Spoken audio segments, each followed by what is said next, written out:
Gloria al Señor. Vamos a abrir nuestras Biblias en el Salmo 91, 7.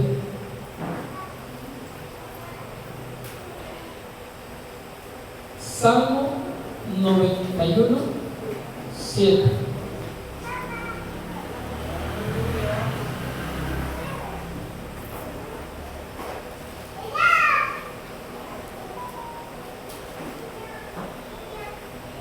Gloria al Señor.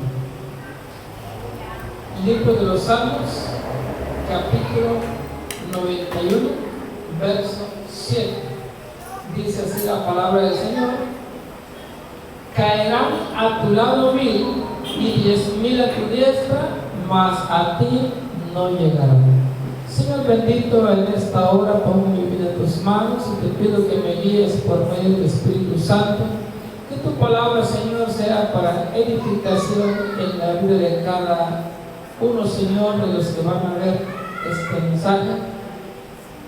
En el nombre de Cristo Jesús te doy gracias, eterno Dios. Amén y amén. Pueden tomar su lugar. Voy a compartir, ¿verdad?, ese tema que se ha hecho un poco viral, el Salmo del Mencho, el Salmo 91:7. Decidí, ¿verdad?, compartir ese tema. Ahora, ¿por qué, verdad? ¿Por qué se hizo viral, verdad, este salmo? Porque dicen, ¿verdad?, en los medios de comunicación vieron la foto, ¿verdad?, cuando llegaron los del ejército, ¿verdad?, entraron después de que los neutralizaron, ¿verdad?, que es la palabra que utilizan los medios del día de hoy. Llegaron al lugar donde estaban y encontraron que tenía un altar. Y también dice que lo que más les sorprendió fue que encontraron, ¿verdad?, un papel, un tipo cartulina, con este salmo. Se sorprendieron.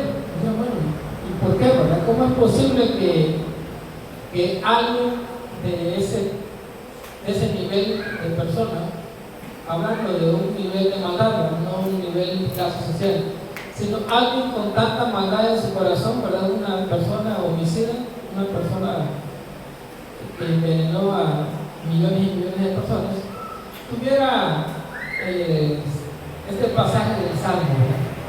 Entonces, quise, ¿verdad?, compartir eso, ¿verdad? ¿Por qué? ¿Por qué interesante? Y por eso fue que dije, bueno, el Salmo 91:7, ¿verdad?, el Salmo del Mencho.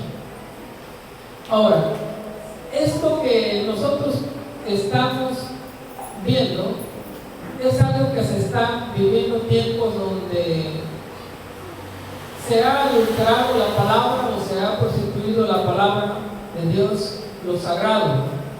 Ya lo sagrado, la palabra del Señor. Muchos han tomado el Salmo 91 y lo han convertido en un amuleto, en un talismán. Ahora, ¿por qué hablo de la palabra? Porque también encontraron imágenes. Tenía un altar, pero encontraron imágenes donde estaba la Guadalupana, donde está Sacudo Estadero, donde está creo que San José, está, no sé si San Simón y otro que no conozco, por ahí varios en las imágenes, ¿verdad? Un santo no muy conocido, ¿verdad? Dijeron el nombre, pero no es tan conocido por nuestros rumbos. Eso es el hecho de que la gente que practica la maldad, practica secuestro, practica homicidios, sean narcotraficantes o narcosecuestradores, tienen sus altares donde le hacen sacrificios a los demonios. Pero vamos a enfocarnos más, ¿verdad?, en lo bíblico. En lo bíblico del Salmo 91:7. Es decir, que esto también, aclaro, ¿verdad?, y no se me vaya a ofender, aclaro también que eso también es costumbre de algunos cristianos. ¿Por qué? Porque nosotros creemos o tomamos la palabra, ¿verdad?, como un amuleto. Decimos, bueno, voy a dejar mi Biblia abierta en el Salmo 91, ¿verdad? Para que me cuiden, para que no se acerquen los malos espíritus. Todavía le pone un vaso de agua. Llega Satanás, toma su vaso de agua, se pone a leer la Biblia y se va. Se sabe, o sea, si usted piensa que estoy bromeando, cuando el diablo tentó a Jesús en la segunda tentación, ¿se acuerda qué le dijo? Le citó el Salmo 91 y le citó el versículo 11 y 12 del Salmo 91. O sea, cuando primero Satanás le dio la primera oferta, ¿verdad? Le dijo, bueno, vamos a ver si de verdad eres un hijo de Dios, convierte 10 estas piedras que se convierten en pan, ¿verdad? El Señor le contestó, el Espíritu está no solo del pan y del hombre. Pero como el diablo ya se había aprendido el Salmo 91 de memoria, porque no lo andaba escrito, entonces le citó este versículo, este Salmo, el versículo 11 y 12, dice: pues a sus ángeles mandará acerca de ti, que te guarden en todos tus caminos, en las manos te llevarán para que tu pie no tropiece en piedra. Ahora, para que veamos el contexto, veamos Mateo 4, verso 6. Y para que diga, bueno, esto lo está leyendo en Salmos y Salmos del Antiguo Testamento, y la tentación de Jesús fue en el Nuevo Testamento, ¿no? Bueno, vamos a contextualizar eso para leerlo, pero leí Salmos para que usted vea por sí mismo de que cuando lo tentó, le citó ese Salmo 11:12.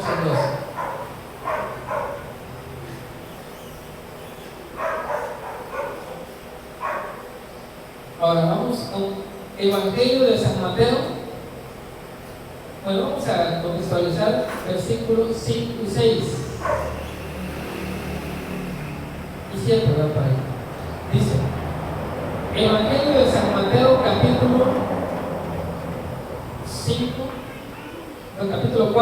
capítulo 4, versos 5, 6 y 7.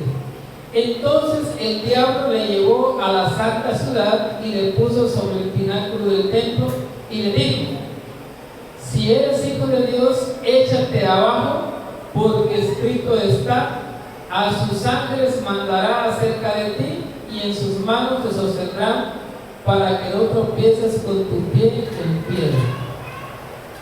Jesús le dijo: escrito eso también, no tentarás al Señor tu Dios. Pero usted vea que le citó la Biblia. Ahora, ¿por qué?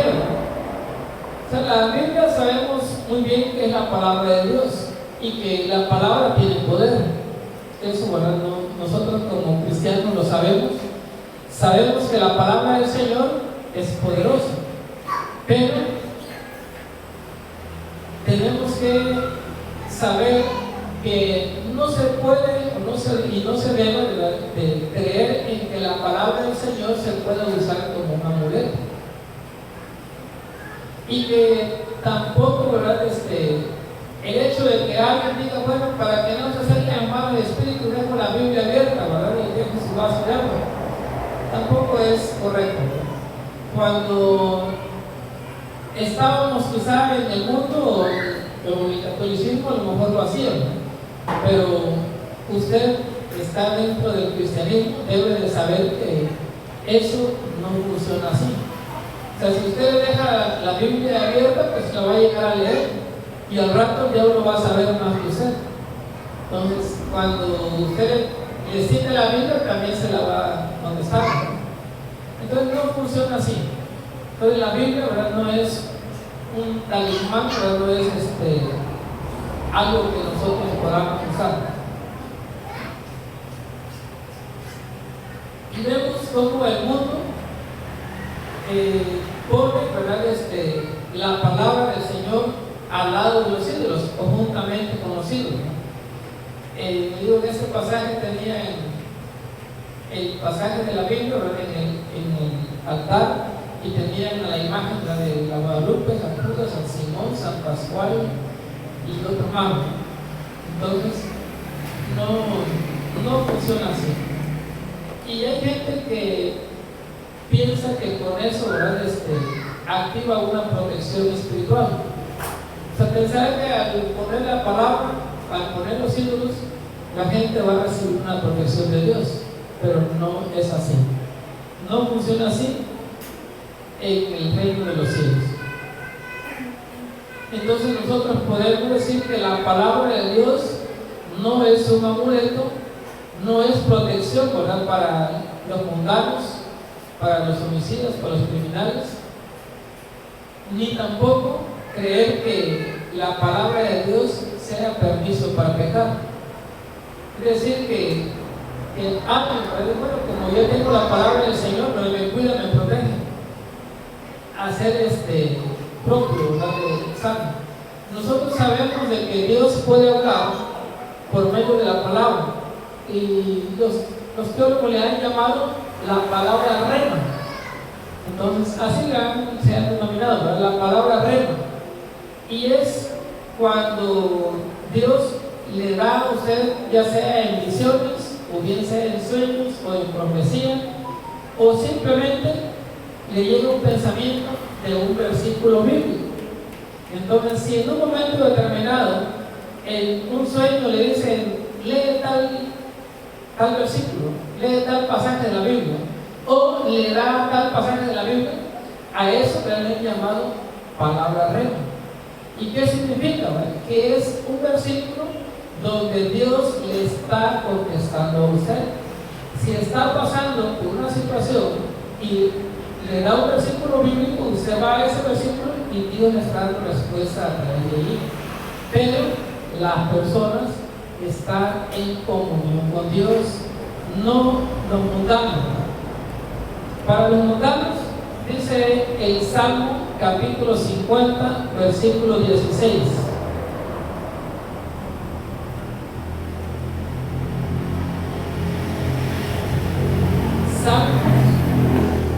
Salmos capítulo 50, verso 16. Pero amado, dijo Dios, ¿qué tienes tú que hablar de mis leyes y que tomar mi pacto en tu boca? Es decir, la palabra del Señor es para su pueblo. Aunque la Biblia está al alcance de todos, alguien que no se haya arrepentido no puede hacer propia las promesas del Señor. Nosotros cantamos, ¿verdad?, el coro que dice, las promesas del Señor mías son. Si las cantamos, ¿verdad? ¿Por qué? Porque somos el pueblo del Señor. Pero alguien que esté en el mundo, que no haya hecho un pacto con Cristo, ¿cómo va a ser suya la promesa? O sea, no puede apropiarse, ¿verdad? Ahora, ¿qué pasa cuando alguien que no está en pacto con el Señor, que no se ha arrepentido, que no ha confesado sus pecados delante de Dios, que no le han sido perdonados sus pecados, y hace uso de la palabra, o se apropia de la palabra? Va a pasar lo mismo que los hijos del sacerdote de Seba, ¿verdad? Entonces, ellos, sin ser cristianos, sin haberse arrepentido, fueron a echar fuera a los demonios. Había un hombre que estaba endemoniado y ellos agarraron y dijeron, bueno, como vemos que así lo hace Pablo, ¿no?, como sabemos que así lo hizo Jesús, ahora ellos agarraron y se fueron, ¿verdad?, a querer echar fuera a los demonios del mundo. Pero la Biblia dice que el demonio le dijo, a Jesús conozco y sé quién es Pablo, pero ustedes, ¿quiénes son? O sea, no formaban parte del pacto, no habían pactado con el Señor. O sea, nosotros como cristianos sí tenemos autoridad delegada de parte de Cristo para ir a echar fuera el demonio. ¿Por qué, verdad? Porque somos miembros del nuevo pacto. Nosotros ahora sí que formamos parte o somos integrantes de ese nuevo pacto con Jesús, pero la gente del mundo no. O sea, para nosotros, si el Señor nos da una cita bíblica, no nos da, ¿verdad?, por revelación, en el momento que estamos leyendo la palabra, de repente estamos leyendo la palabra y ahí leyendo hay un versículo que como que resalta más y estamos pasando, ¿verdad?, por una necesidad. Entonces ese versículo es palabra real y es para nosotros. Si de repente estamos pasando, ¿verdad?, por una enfermedad y estamos orando y a la hora de estar leyendo, leemos, sabes que el Señor llevó nuestras enfermedades en la cruz y por su llaga fuimos sanados. Entonces, ¿qué está pasando? Porque el Señor nos está diciendo que Él ya pagó el precio por nuestras enfermedades, pero porque estamos en comunión con el Señor. Ahora, este versículo del capítulo 91, el versículo 7, dice: caerán a tu lado 1000. ¿De qué está hablando el Señor? ¿Verdad? Está hablando de un juicio. Este texto no fue escrito para proteger a los del mundo, sino que le está diciendo al pueblo de Dios, que a lo mejor lo podemos contextualizar que sucedió durante las 10 plagas en Egipto, y también, ¿verdad?, parte de lo que vivió el rey David cuando fue perseguido, pero también puede ser aplicable durante la gran tribulación. ¿Para qué, verdad? Para las personas que durante la gran tribulación se arrepientan, o alguno que otro cristiano carnal, ¿verdad?, que se quede a la gran tribulación y se arrepienta de corazón durante la gran tribulación, puede ser suya la palabra, puede ser suya la promesa. ¿De qué, verdad? De que van a caer 10,000 personas a su mano derecha, pueden caer 1,000 a su mano izquierda y Dios lo va a guardar. Pero la promesa es para el cristiano. Entonces, ¿por qué Marco, ¿verdad?, tenía este versículo? Porque venía agarrando a varios narcotraficantes, venían cayendo, agarraron, ¿verdad?, al Chapo, los chapitos le entregaron, no fueron por Maduro. Entonces dijo, bueno, voy a hacer mía la palabra, la promesa. Pero no es así. No puede alguien apropiarse, ¿verdad?, o hacer suya la palabra, o creer que la palabra le va a traer beneficios sin que haya un pacto con el Señor. Entonces, este salmo habla de juicio, habla de caída, habla de separación. Cuando Dios juzga, muchos caen. Cuando el juicio de Dios llega, ya sea a una nación o a una ciudad, entonces los impíos pagan, o los impíos reciben lo que merecen. Y cuando Dios, ¿verdad?, castiga a una nación, caen, ¿verdad?, estructuras, caen sistemas, caen, ¿verdad?, hombres poderosos, y también caen falsas deidades religiosas. De lo que se vivió, o se está viviendo en Venezuela, ¿verdad? Venezuela era una nación comunista o socialista, y cayó el sistema socialista. Entonces, Dios permitió a través de Donald Trump capturar a la ley, cayó a esa persona muy poderosa, pero también cayó el sistema religioso. ¿Por qué? Porque ahorita que ya se convirtió en un país libre, en un país capitalista, entró el Evangelio a Venezuela. Y gloria a Dios, ¿verdad?, por las iglesias que tienen esa solvencia económica. Gloria a Cristo por las iglesias que tienen esa solvencia económica para poder enviar misioneros. Esas son muy buenas oportunidades, ¿verdad?, cuando cae el comunismo, de que se llega a predicar el Evangelio. ¿Por qué? Porque hay oportunidad de salvación para las personas. Entonces, cuando el juicio de Dios llega a una nación, entonces también caen todos los sistemas religiosos falsos y no les sirve de nada y no les funciona para nada. Pero nosotros podemos ver que el pecado no puede esconderse bajo la palabra, no se puede derramar sangre, practicar satanismo, practicar brujería, practicar idolatría y luego tener la Biblia abierta y creer que con eso van a recibir la protección de Dios, ¿verdad? De ninguna manera. ¿Por qué? ¿Verdad? Porque no funciona como amuleto. Recuerdo que antes de entrar yo al Evangelio, en mi juventud, ¿verdad?, siendo del mundo, visité varios centros espiritistas, no solamente uno, pero en uno de los que visité, aquí mismo en la ciudad, la zona, más que nada zona sur, recuerdo que la señora que practicaba la brujería tenía la Biblia y la tenía abierta así. No recuerdo en qué pasaje, no conocía yo de la Biblia en ese entonces, pero sí, tenía su Biblia y abierta, ¿verdad? Y dije, bueno, pues entonces lo que hace esta señora pues no es malo porque también tiene la Biblia, ¿no? Digo, en ese entonces tendría yo tal vez unos 13, 14 años,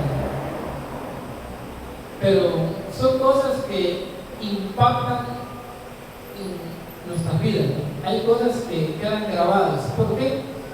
Porque es algo que uno piensa que es positivo. Entonces, de igual manera, ve a uno, a personas, eso me sucedió a mí cuando estaba yo recién convertido. Cuando muy entré al Evangelio, entré en el 98, y ya en este mes en este fin de año, voy a hacer 28 años que entré al Evangelio. Ya tengo ratos. Entonces, cuando estaba recién convertido, a toda persona que yo veía con una Biblia en la mano, decía yo, ese es cristiano. Sí, este es cristiano y sí puedo confiar en esa persona que es cristiano, porque lleva una Biblia. Claro, ya con el paso de los tiempos, al leer, ¿verdad?, que Jesús dice, no todo el que me diga Señor, Señor entrará en el reino de los cielos. Digo, claro, pero cuando uno es nuevo en el Evangelio, cuando uno tiene conocimiento, uno pues cree, ¿verdad?, que cualquier persona. Incluso cuando me convertí, ¿verdad?, y trajeron vino mi cuñado de vacaciones, ¿verdad?, y me pusieron en el banquillo de los acusados y me dijo, ¿por qué traces con los protestantes y no con nosotros? Y yo le dije, bueno, tú estás cerca de Dios, pregúntale a Él. O sea, es algo que pues a mí se me vino al pensamiento, ¿verdad? ¿Por qué? Porque yo en ese momento, que era nuevo en el Evangelio, tenía yo días de haber entrado al Evangelio, pues yo dije, bueno, él es sacerdote y pues está cerca de Dios, ¿verdad? Entonces él le va a preguntar y Dios le va a responder, ¿verdad? Al pasar el tiempo, porque ya sabemos cómo funciona todo, ¿verdad? Pero cuando uno es nuevo, uno, ¿verdad?, cree que cualquier persona que tiene una Biblia es creyente. Y no, ¿verdad? A lo mejor por ahí la encontró tirada, a lo mejor se la robó, a lo mejor le pidieron de favor, ¿verdad? No, vayan a comprar una Biblia al mercado, ¿no? A lo mejor nada más puede hacer mandando a alguien y se la va a comprar, o a lo mejor nada más la gente. Entonces no sabemos, pero no podemos nosotros, ¿verdad?, confiar o creer que alguien que tenga una Biblia.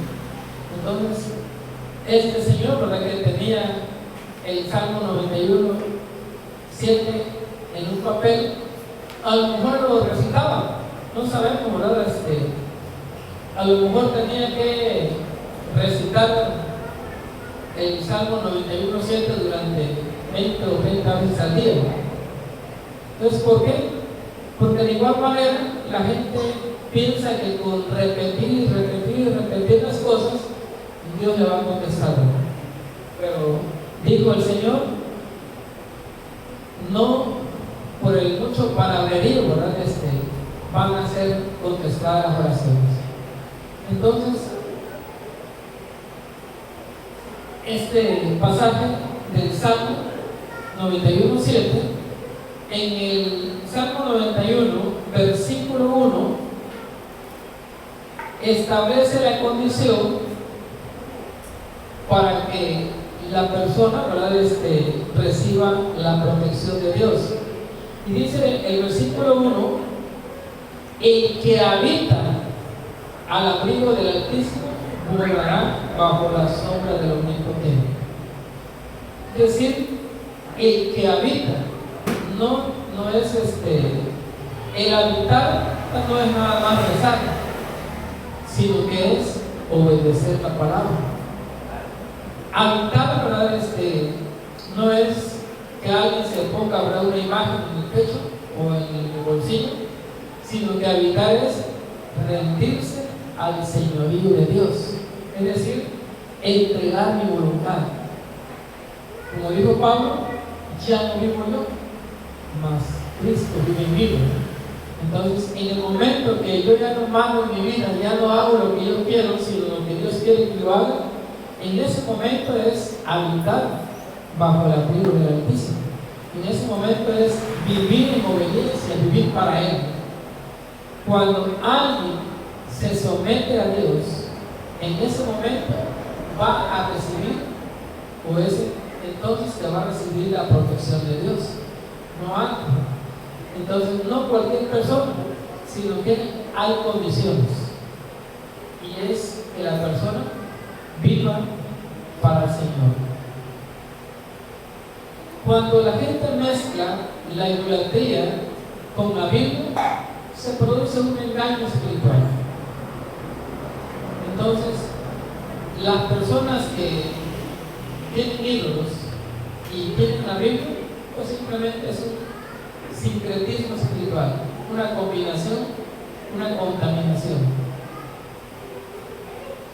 Eso, ¿verdad?, no funciona. El que la gente crea en Cristo, pero también crea en las imágenes, ese no es un pacto, esa es una mezcla. Y que dice la Biblia que Dios no comparte su gloria con nadie. Es decir, si alguien, ¿verdad?, dice amar a Dios, pero también ama a los ídolos, entonces se está contaminando. ¿Por qué, verdad? Porque Dios es un Dios celoso. Él no comparte su gloria con ningún ídolo ni con ninguna imagen, sino que Él quiere que el pueblo le sirva solamente a Él y a nadie más.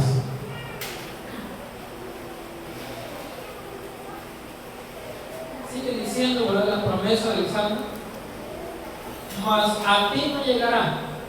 Pero ¿a quién se está refiriendo?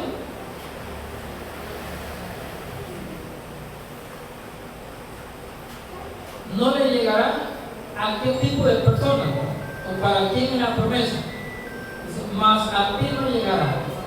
No le llegará a la persona que viva en santidad.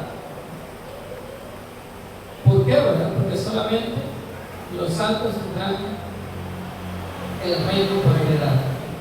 Y sin santidad nadie entrará, nadie verá al Señor. No le llegará a la persona que ya haya renunciado al pecado, no a los que están en pecado activo, no a las personas que no quieren dejar el mundo, ¿verdad? Tienen todavía un pie en el Evangelio y otro pie en el mundo. No le llegará a la persona que ya haya renunciado a la idolatría, ¿verdad? O sea, si las personas todavía tienen sus ídolos en sus casas, el pacto con el diablo no se ha roto, sigue vigente. Entonces, no le llegará al que permanece en obediencia a la palabra del Señor. Incluso, ¿verdad? Santiago 4:7, ¿verdad? Dice que si alguien se somete a Dios, si alguien, ¿verdad? se somete a Dios y resiste las tentaciones del diablo, entonces el diablo va a huir de la persona. Pero tiene que someterse, tiene que entregar su vida a Cristo, tiene que vivir para Cristo, tiene que obedecer a Cristo, tiene que renunciar completamente al mundo y vivir para el Señor. Entonces sí será la promesa. Pero a las personas que todavía están en el mundo,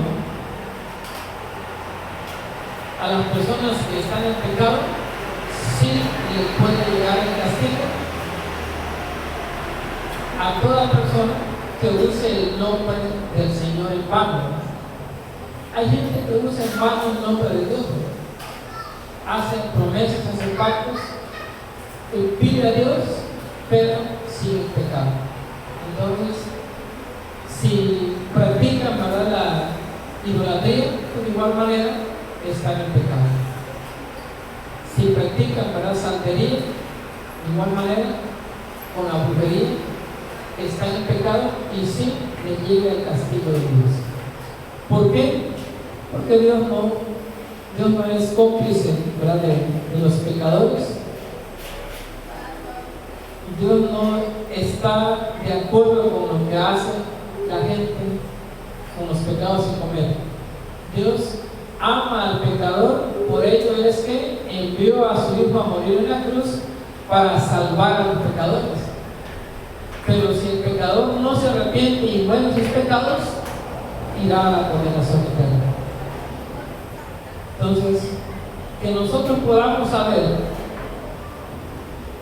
que el Salmo 91, ¿verdad?, la palabra del Señor no es una protección en automático, que no se puede usar como amuleto y que no es licencia para pecar, que no es un talismán religioso, sino que es promesa para el obediente.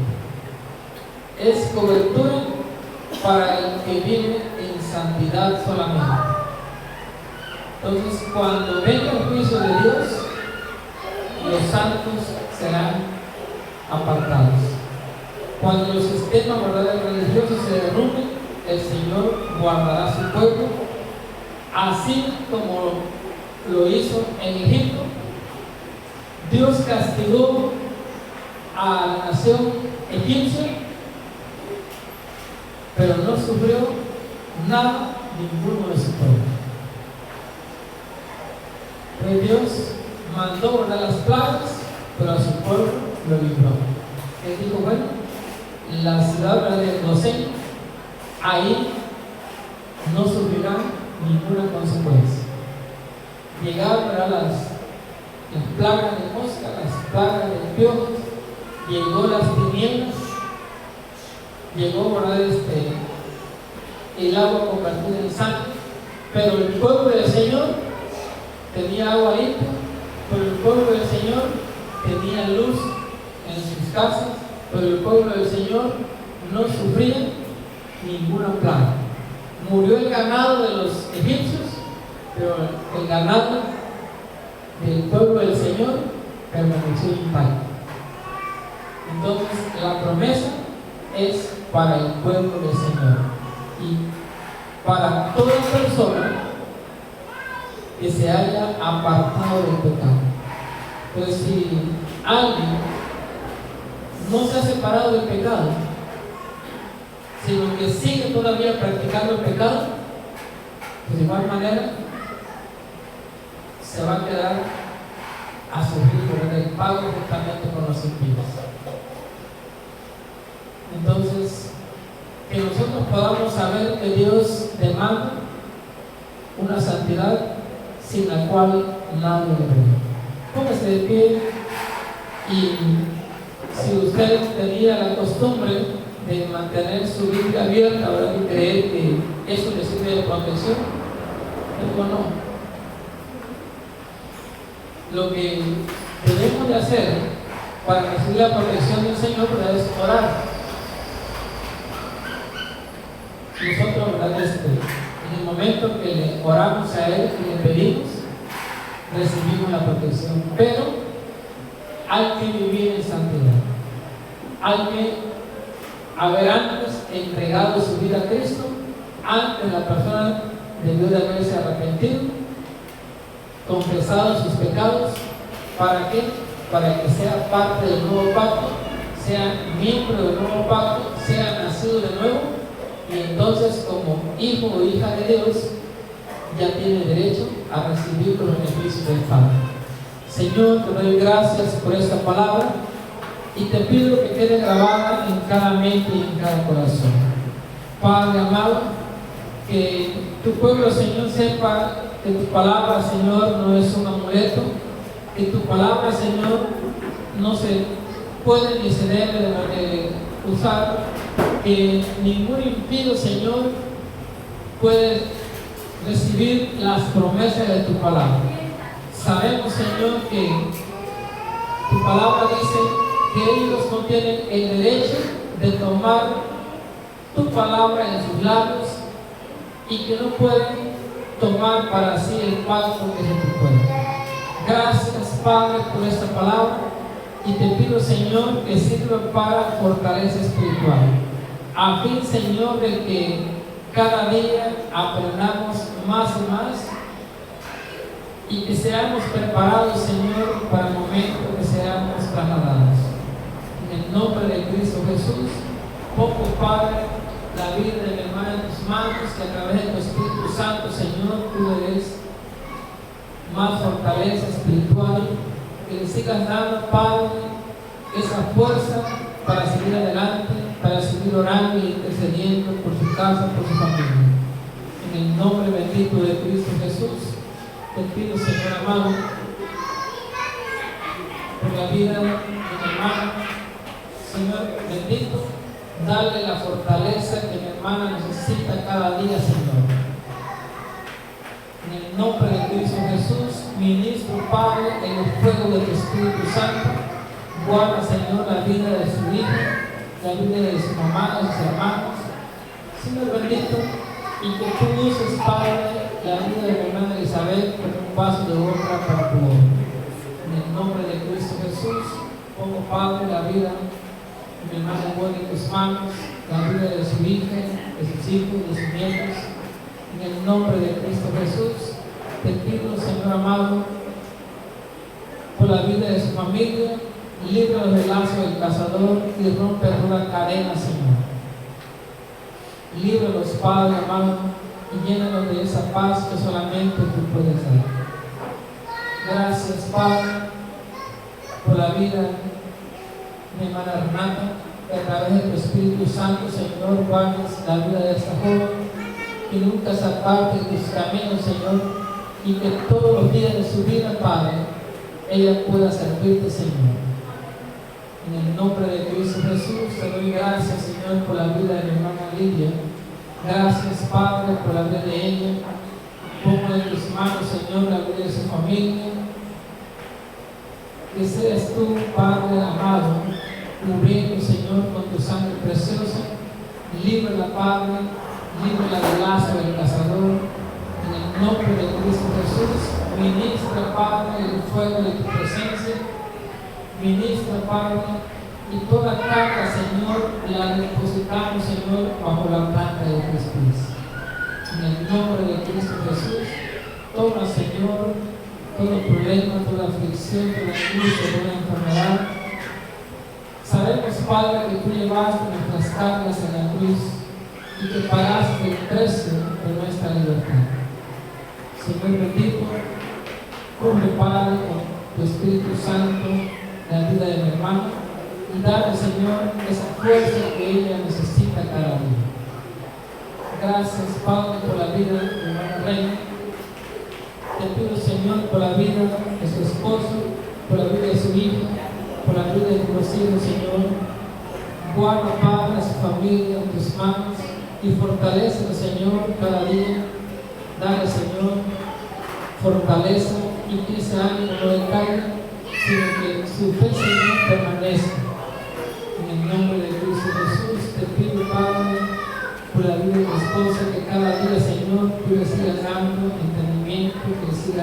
sabiduría. Sigue usando, Padre, su vida a través de los sueños, a través de las visiones, de las revelaciones. Usa su vida, Padre, cada día. En el nombre bendito de Cristo Jesús, pongo, Padre, a tu iglesia en tus manos, y que sea tu Espíritu Santo, Señor, guardándonos a cada uno. En el nombre de Cristo Jesús, te doy gracias, Padre, gracias, Hijo, y gracias, Espíritu Santo. Amén y amén.